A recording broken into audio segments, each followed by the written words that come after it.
আজ শেয়ার করব চিকেনের খুবই সুন্দর একটা রেসিপি। আপনাদের সঙ্গে তো আমি চিকেনের রেসিপি অনেক রকম শেয়ার করেছি, তো এই রেসিপিটা একেবারে নতুন রেসিপি, খেতে ভীষণ ভালো লাগে। চিকেনের এই রেসিপিটা গরম ভাত, রুটি, পরোটা, পোলাও, ফ্রাইড রাইস সবকিছুর সঙ্গে আপনারা খেতে পারবেন। একবার রান্না করে না খেলে কিন্তু বুঝবেন না কতটা টেস্টি হয়। তো অবশ্যই স্কিপ করবেন না, পুরোটা দেখে নেবেন। আসসালামু আলাইকুম, সবাই কেমন আছেন? আশা করছি ভালো আছেন। তো চলুন কথা না বাড়িয়ে রেসিপিটা শুরু করি। এখানে আমি দিয়ে দিলাম হাফ কাপ পরিমাণে সর্ষের তেল। এখানে আমি 1 কেজি পরিমাণে মাংস রান্না করব। আমি সর্ষের তেলে রান্না করছি, আপনারা চাইলে সয়াবিন তেল দিয়েও রান্না করতে পারেন। প্রথমে তেলটাকে খুব ভালো মতো গরম করে নিচ্ছি। দেখুন তেল গরম হয়ে গিয়েছে। এবার আমি এখানে দিয়ে দিলাম দুটো পেঁয়াজ। তো পেঁয়াজগুলোকে এভাবে গোল গোল করে কেটে নিয়েছি। পেঁয়াজগুলোকে বেরেস্তা করে নিতে হবে। এবার গ্যাসের আঁচ হাই হিটে রেখে নেড়েচেড়ে খুব ভালো মতো ভেজে নেব। অবশ্যই কিন্তু পেঁয়াজ বেরেস্তা করতে হবে, পেঁয়াজ বেরেস্তা হলেই কিন্তু রেসিপিটা বেশি ভালো লাগবে খেতে। তো যারা ভিডিওটি ইউটিউব চ্যানেল থেকে নতুন দেখছেন, প্লিজ চ্যানেলটা সাবস্ক্রাইব করে চ্যানেলের সাথেই থাকবেন। আর যারা ফেসবুক পেজ থেকে ভিডিওটি দেখছেন, একটা লাইক দিয়ে পেজটা ফলো করে রাখবেন পরবর্তী ভিডিও নোটিফিকেশন পাওয়ার জন্য। দেখুন আস্তে আস্তে কিন্তু পেঁয়াজের কালারটা অনেকটাই চেঞ্জ হয়ে গিয়েছে। তো এখানে আরো একটু ভেজে নিচ্ছি। আপনারা একটু সময় নিয়ে পেঁয়াজগুলোকে ভেজে নেবেন। দেখুন পেঁয়াজের কিন্তু সুন্দর কালার চলে এসেছে আর পেঁয়াজগুলো ভাজা হয়ে গিয়েছে। এর থেকে বেশি ভাজা যাবে না। এবার আমি তেল ঝরিয়ে প্লেটে তুলে নিচ্ছি। এর থেকে বেশি ভাজলে কিন্তু তিতা হয়ে যাবে, খেতে ভালো লাগবে না। আপনারা কিন্তু এইভাবে করে ভেজে নেবেন।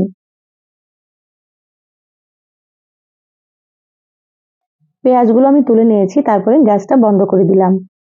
এবার এখানে দেখুন কড়াই দিয়ে দিচ্ছি মাংস। তো এখানে আমি 1 কেজি মাংস খুব ভালোভাবে ধুয়ে পরিষ্কার করে নিয়েছি। আপনারা আপনাদের পরিমাণ মতো নিয়ে নেবেন। আর এখানে খুব বেশি ছোট না, একটু মিডিয়াম সাইজ করে কেটে নিয়েছি। দেখেই বুঝতে পারছেন আপনারা। কড়াইয়ে সম্পূর্ণ মাংস দিয়ে দিলাম। এবার আমি এখানে দিয়ে দিচ্ছি দুটো বড় সাইজের পেঁয়াজ কুচি। পেঁয়াজগুলোকে সরু সরু করে কেটে নিয়েছি। এবার এখানে দিয়ে দিচ্ছি টমেটো কুচি। তো এখানে আমি মিডিয়াম সাইজের দুটো টমেটো দিয়ে দিলাম। এবার দিয়ে দিচ্ছি একটা তেজপাতা, এভাবে দু টুকরো করে দিয়ে দিলাম। এবার এখানে দিয়ে দিচ্ছি গোটা গরম মশলা। তো এখানে আমি 4টে এলাচ দিয়ে দিলাম, আর দুটো লবঙ্গ, আর দু টুকরো দিয়ে দিলাম দারুচিনি। এবার দিয়ে দিচ্ছি স্বাদ মতো লবণ। তো এখানে আমি 1 চা চামচ লবণ দিয়ে দিলাম। এবার দিয়ে দিচ্ছি 1 চা চামচ হলুদ গুঁড়ো। এবার এখানে দিয়ে দিচ্ছি 1 চা চামচ ধনিয়া গুঁড়ো, 1 চা চামচ দিয়ে দিচ্ছি জিরা গুঁড়ো, হাফ চা চামচ দিয়ে দিচ্ছি মরিচের গুঁড়ো। এখানে আমি কাঁচা মরিচ দিয়ে দেবো, সেজন্য অল্প করে মরিচের গুঁড়োটা দিয়ে দিলাম। আপনারা যেমন ঝাল খাবেন সেইভাবে করে মরিচ গুঁড়োটা দিয়ে দেবেন। এবার আমি এখানে দিয়ে দিচ্ছি হাফ চা চামচ কাশ্মীরি মরিচের গুঁড়ো। কাশ্মীরি মরিচের গুঁড়োটা কালারের জন্য দিয়ে দিলাম, এতে ঝাল হবে না। আপনারা চাইলে দিতেও পারেন, বা চাইলে আপনারা বাদ দিতে পারেন। এখানে আমি দিয়ে দিলাম 1 চা চামচ আদা বাটা, আর হাফ চা চামচ দিয়ে দিলাম কাঁচামরিচ বাটা। এখানে কাঁচামরিচটা বেটে দিয়েছি, আপনারা চাইলে এখানে কাঁচামরিচ কেটেও দিতে পারেন। আর এখানে দিয়ে দিলাম 1 চা চামচ রসুন বাটা।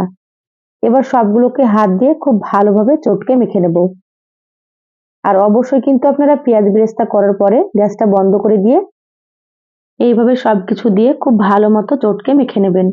যত ভালোভাবে মাখা হবে রান্নাটা কিন্তু ততই বেশি ভালো লাগবে খেতে। সেজন্য একটু সময় নিয়ে সুন্দর করে মাখিয়ে নিতে হবে। অনেকেই হয়তো চিকেন খেতে পছন্দ করেন না, তো এইভাবে একবার খেয়ে দেখুন। একবার খেলে কিন্তু বারবার রান্না করতে বলবেন, কারণ খেতে এতটাই সুন্দর হয়। দেখুন আমি খুব সুন্দর করে চটকে চটকে মেখে নিচ্ছি।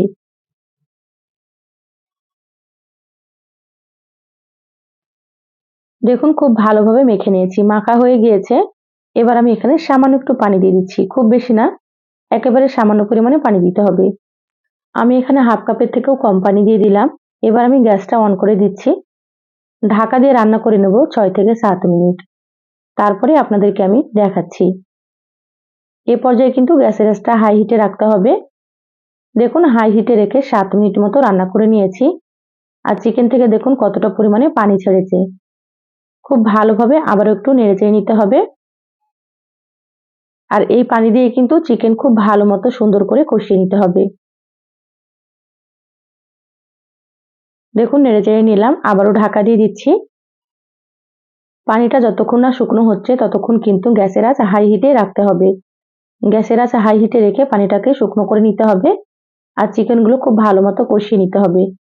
এইভাবে করে মাঝে মাঝে ঢাকা খুলতে হবে আর নেড়েচেড়ে নিতে হবে। চিকেনগুলো যত ভালোভাবে কষানো হবে রান্না কিন্তু ততই বেশি ভালো লাগবে খেতে। তো দেখুন আবারও খুব ভালোভাবে নেড়েচেড়ে ঢাকা দিয়ে দিলাম। এইভাবে প্রায় 20 মিনিট মতো খুব ভালোভাবে কষিয়ে নিয়েছি। দেখুন পানিটা কিন্তু অনেকটাই কমে গিয়েছে, দেখেই বুঝতে পারছেন। এবার ঢাকা ছাড়া খুব ভালোভাবে আবারও একটু কষিয়ে নেব। আস্তে আস্তে দেখবেন চিকেন থেকে সুন্দর মতো তেল ছাড়বে, তখন বুঝতে হবে চিকেনগুলো খুব ভালো মতো কষানো হয়ে গিয়েছে। দেখুন চিকেনের কালারটা কিন্তু চেঞ্জ হয়ে গিয়েছে আর চিকেন থেকে সুন্দর মতো তেল ছেড়ে দিয়েছে। এইভাবে করে আপনারা সময় নিয়ে কষাবেন, তাহলেই রান্নাটা খেতে ভালো লাগবে। আমার চ্যানেলে আরো অনেক রেসিপি আছে, চাইলে কিন্তু আপনারা দেখে নিতে পারেন। আমি সবসময় সহজ রেসিপি আপনাদের সঙ্গে শেয়ার করার চেষ্টা করি। রেসিপিগুলো খেতে ভীষণ ভালো লাগে। আপনারাও একবার রান্না করে খেয়ে কমেন্ট করে জানাবেন আপনাদেরকে কেমন লেগেছে। দেখুন চিকেনগুলো খুব ভালো মতো কষিয়ে নিলাম। তারপর এখানে দিয়ে দিলাম 1 কাপ পরিমাণে পানি। তো এখানে আমি ফুটন্ত গরম পানি দিয়েছি। আপনারাও কিন্তু অবশ্যই এখানে গরম পানি দিয়ে দেবেন। গরম পানি দিয়ে রান্না করলে কিন্তু রান্নাটা খেতে বেশি ভালো লাগবে। এবার ঢাকা দিয়ে মিডিয়াম আঁচে 7 থেকে 8 মিনিট রান্না করে নেব। দেখুন 8 মিনিট মিডিয়াম আঁচে রান্না করে নিয়েছি, ঢাকাটা খুলে নিলাম। ঝোলটা কিন্তু একটু কমে গিয়েছে। আর এই রান্নাতে আমি খুব বেশি ঝোল রাখবো না। আপনারা যেমন ঝোল রাখতে পছন্দ করবেন সেভাবে করে এখানে পানি দিয়ে দেবেন। দেখুন হালকা হাতে একটু নেড়েচেড়ে নিলাম। এবার আমি এখানে দিয়ে দিচ্ছি হাফ চা চামচ ভাজা জিরা গুঁড়ো। ভাজা জিরার গুঁড়োটা দিলে ফ্লেভারটা কিন্তু খুবই ভালো আসবে। এবার এখানে দিয়ে দিচ্ছি পেঁয়াজ বেরেস্তা। প্রথমে যে পেঁয়াজ বেরেস্তা করে রেখেছিলাম সেই পেঁয়াজ বেরেস্তাটা এবার দিয়ে দিচ্ছি।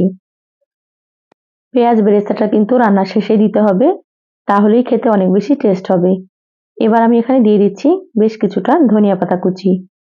এবার সবকিছু হালকা হাতে নেড়েচেড়ে মিশিয়ে নেব।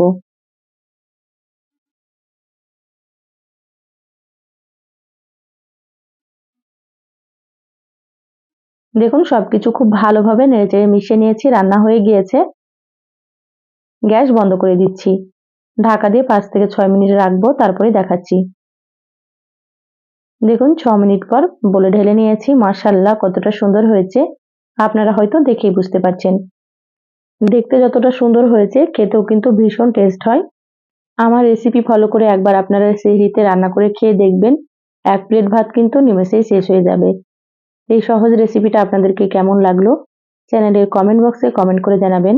ভালো লাগলে একটা লাইক দিয়ে যতটা সম্ভব ভিডিওটা আপনারা শেয়ার করে দিবেন। সবাই ভালো থাকবেন, সুস্থ থাকবেন। ফিরে আসবো আবারও কোনো নতুন রেসিপি নিয়ে। ধন্যবাদ সবাইকে।